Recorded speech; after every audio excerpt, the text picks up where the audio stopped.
Greetings. Today I want to touch on a not very pleasant topic. When you lose a loved one, of course you grieve.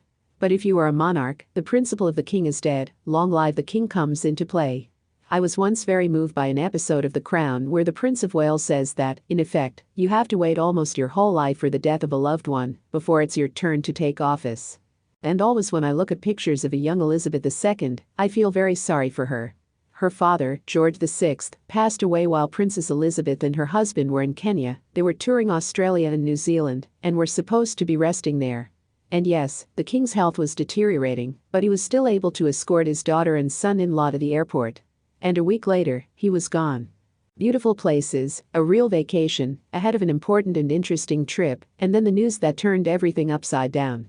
The trip had to be urgently interrupted, and, as Elizabeth's maid of honor Lady Pamela recalled later, the first thing the new queen did was to apologize to all members of her crew for the fact that they all had to return home immediately. And it was only on board the plane, they say, that she cried.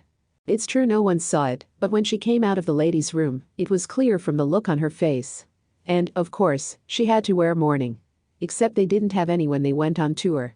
And, as the same Lady Pamela said, as soon as the plane landed at London Airport, the problem was solved. The black dress was quickly and quietly brought on board, because we did not have a black dress. So she changed. But I'll tell you what.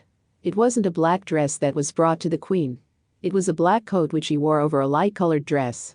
And you can see it in the close-up photos.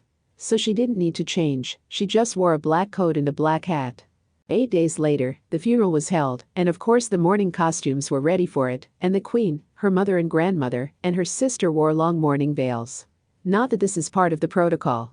But it's a 19th century legacy, appropriate at the funeral of a sovereign. And Elizabeth II never marks the day of her accession to the throne, precisely because it is also the day her beloved father died. She doesn't appear in public on the anniversary, but works as usual. Because being a monarch is work.